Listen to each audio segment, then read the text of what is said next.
pero walang wifi. Kung may wifi lang, magpapadala ko sa inyo para umandar, makita nyo.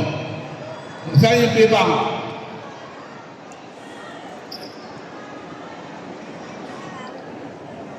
Ito yung bagong bangko ng masa. Bibang. Bibang. Bibang, makikita nyo ito sa telepono nyo sa Pasko. Makikita nyo ito. Meron tayong bangko sa Amerika. Mahirap gumawa ng bangko sa Amerika, dadaan ka sa karayom. Meron tayong napurma na bangko ron, Bingham Bangko International. Meron tayong bangko ng lokal. Meron tayo ngayong bangko sa nasyonal. Yan, iba. Bangko ng masa. Dahil makikita nyo yan, pindutin nyo lang. Tingnan mo. Lagay nyo ang pangalan nyo, download. Sandali ah. Yung mga anak nyo, alam yan.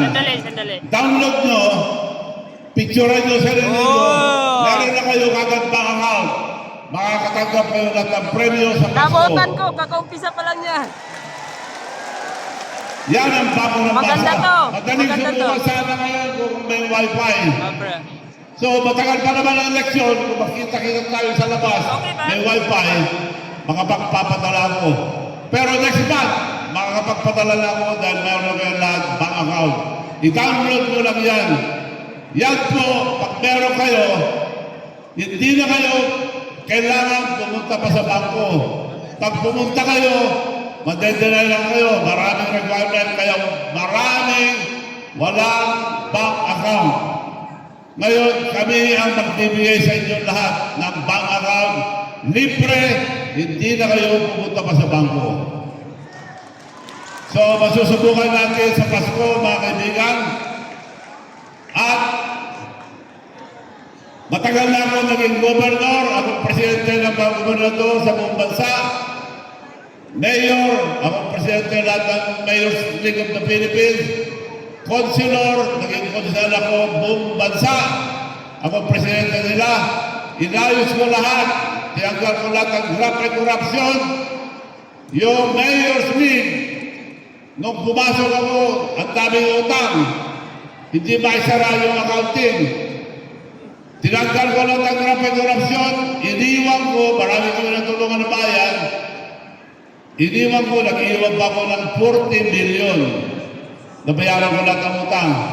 Yung Councilor's League, mahaming konsyal sa Metro Manila. Ganun din, hindi masara yung accounting, puro graft and corruption. Ang dami namin natulungan na bagyo, na sulugan. Nag-iwan pa ko ng 100 milyon na sobra. Kaya tinanggal ko lang ang graft and corruption. At nung araw, yung mga di pa nakakilala sa akin, mahirap mag-gobernador. Tumakbo kong gobernador sa Ilocos Sur, 7 beses akong inambos. Pinagbababaril ako, namamatay yung mga kasama ko. Hindi ako mapatay-patay, granada lang sinapon yung last, ikapito. Habang sumasayaw ako, binarto ko ng 2 granada. 16 ang patay sa dance floor. Tinamaan ako doon sa kamay lang dahil nagkataon matama yung kasayaw ko. Kung payat yung kasayaw ko, patay na ako. So, mahirap ako. So, kami ang pinakamagulo. Ordinaryo lang patayin ng mga mayors noon. Provincial Commander. Yun lang ang namatayan ng probinsya, ang Provincial Commander. Patay din, pinatay din. Judges, congressman, lahat. Araw-araw patayan. Pero ngayon, kami na po ang pinakamatahimik sa buong bansa. Ngayon, nung nag-governor ako, siyempre kami pinakamahirap dahil nag-alisan lahat ng tao, walang investor, walang negosyo. Takot ng mga tao dahil ang hari-hari noon yung mga private army. So kami pinakamahirap. Kami pinakamahirap ngayon, kami na ang ikalimang pinakamayaman na probinsya sa buong bansa. Kaya tumutulong na lang ako sa iba.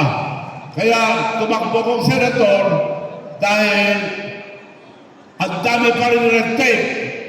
Ako ngayon, meron programa ang gobyerno, modernization program ang mga electric vehicles.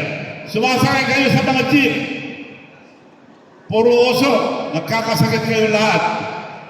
Ang sabi ng gobyerno, wala na yung jeep.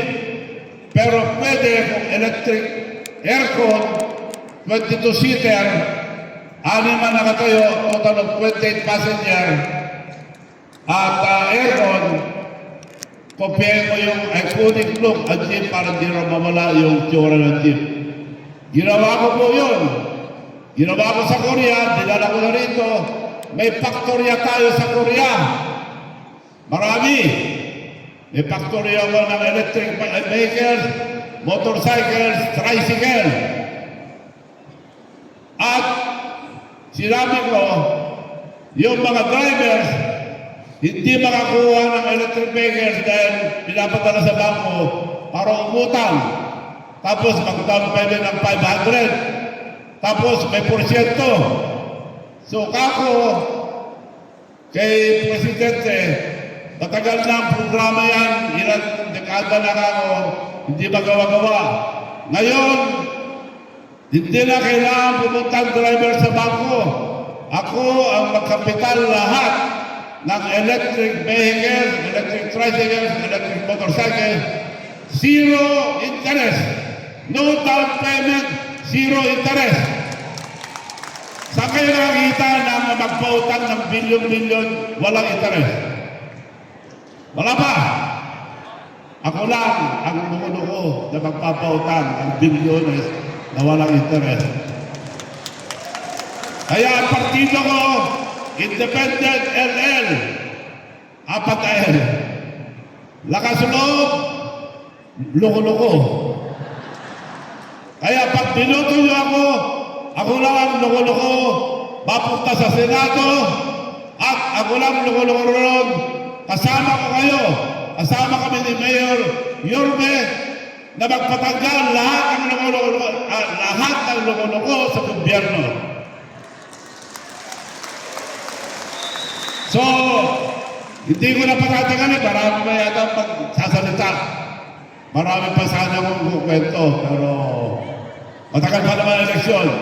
Babalik ako para magpagkwentuhan sa inyo lahat. At antayin niyo ko, ang unang gagawin ko sa Senado, siyempre, saan ako papunta? Balang araw, senior citizen na ako. Hindi siyempre, handa ko na kayo. Gagawa na ako. Priority ko, mga senior citizen. At ang unang gagawin ko, bill, UBI. Ginagawa na sa ibang bansa. UBI. Ano ibig sabihin nun? Universal Basic Income. Sa ibang bansa, meron na yan. Kaya yung tupad-tupad, marami hindi nabibigyan, kung minsan nawawala, kung minsan nakukutungan, nababawasan. Gagawin ko na po batas yan. Para lahat, iboto nyo yung mga politiko, meron kayo. Yung UBI, gagawin ko ng batas, Chabit, pangalan niyan, Chabit 500. Ibig sabihin doon, 18 years old, below minimum wage, hanggang habang buhay, magkakaroon kayo ng 500 buwan-buwan. Yan, gagawin natin batas. Yan, una lang yun. Marami pa sana, pero baka hindi yun boto, kukopyahin lang ng iba. Pero, nasisiguro ko, mga kaibigan, dahil sa susunod na buwan, marami tayong gagawin para sa overseas workers, sa maniliit na negosyante, maraming ilalabas, libre lahat, yung credit card, bank account, marami tayong gagawin.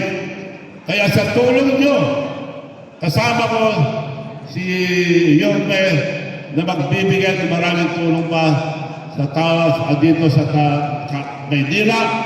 Kaya ngayon pa man, nagpapasalamat na po ako sa inyo, mga soon to be, ay hindi, ako pala soon to be, senior citizen. Kayo mga senior citizen, ako soon to be. Kaya wala pa ako, 41 na ako eh. So, malapit na. At asahan mo, priority po kayo sa akin at ako binuto yung senador. Maraming salamat sa inyo lahat. Maraming salamat po muli po. Palakpakan po natin Senator Manong Johnny Singson. At sa mga pagkakataon po ito, mga minamahal ko po natin at tatay, ibibigay ko na po sa inyo ang ating pong susunod na tagapagsalita. Nakapaglingkod at nakapagtapos sa kanyang termino bilang konsehalan na ang sino-sino. Makatuloy na isang halimbawa ang ehemplo ng isang malulit na paglilingkod. Ang muling magbali upang magpapatuloy ang lasin ng magagandang kabilang at pangarap sa ating distrito. Check! Ang mula sa puso ang servisyo para kapagpunan